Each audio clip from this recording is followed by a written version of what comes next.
Et si la science moderne et une spiritualité très ancienne racontaient au fond la même histoire? Une histoire de mouvement universel, une sorte d'orbite perpétuelle qui relierait les atomes, les étoiles et même certains de nos rituels. C'est cette convergence assez étonnante telle qu'elle est présentée dans nos sources qu'on va décortiquer ensemble. Alors tout part de là, de ce verset du Coran qui date du 7e siècle.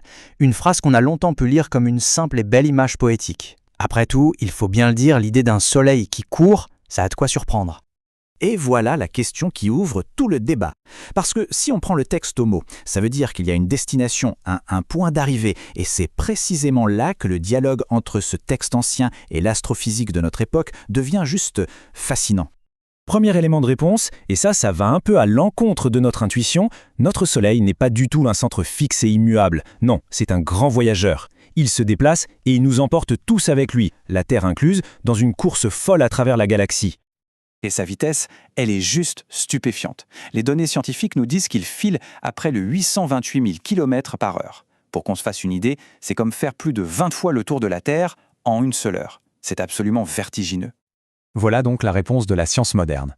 Le Soleil n'erre pas au hasard. Pas du tout. Il est pris dans l'attraction gravitationnelle du centre de notre galaxie, la Voie lactée. Et ce centre, qu'est-ce que c'est? C'est Sagittarius A étoile, un trou noir des millions de fois plus massif que lui. C'est vers ce point que notre Soleil orbite. C'est là qu'il court. Bon, voyons maintenant comment l'analyse de nos sources fait le lien entre cette découverte astrophysique et le verset coranique. En fait, tout est une question d'interprétation d'un seul et unique mot. Le mot-clé, c'est mustaqar. Ce terme arabe est particulièrement riche. Il peut vouloir dire un lieu de repos, une destination stable, mais aussi un délai, une durée déterminée.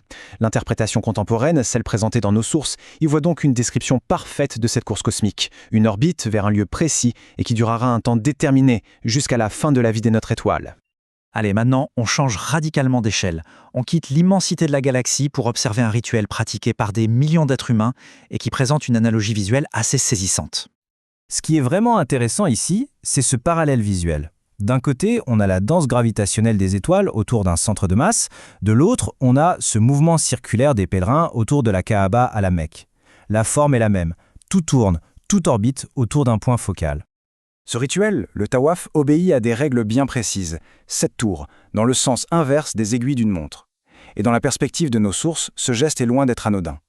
Il est vu comme une façon de s'harmoniser, consciemment, avec un ordre cosmique, de reproduire à échelle humaine le même mouvement que les électrons, les planètes et les galaxies. Et cette correspondance entre l'humain et le cosmique, elle trouve un écho encore plus profond dans la tradition islamique, avec l'idée d'un pendant céleste, un miroir dans le ciel de ce lieu de culte terrestre.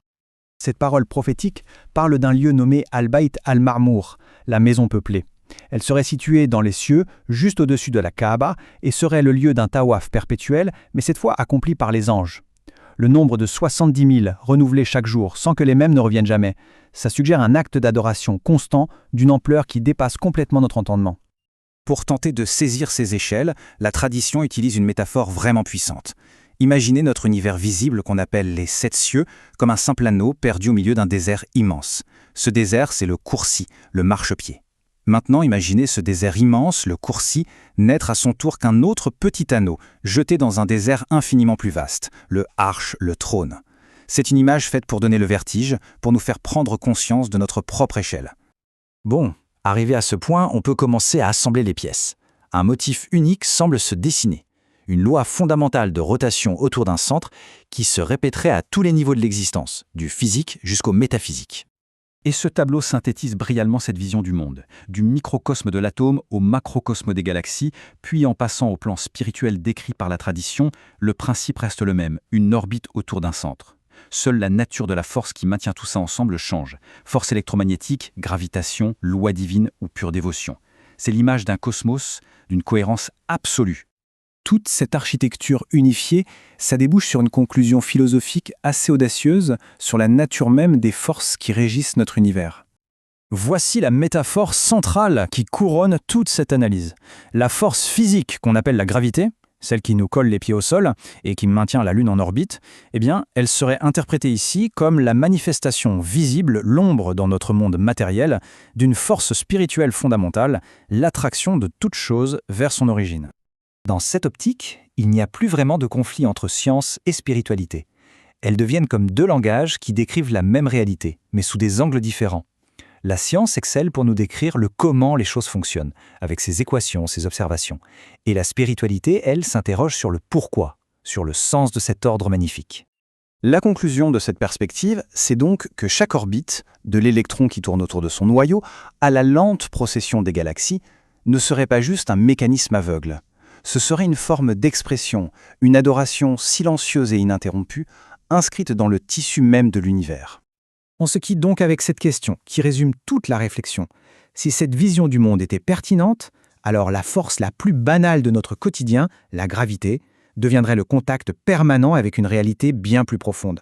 C'est une pensée qui, finalement, a le pouvoir de transformer notre regard sur le simple fait de tenir debout sur Terre.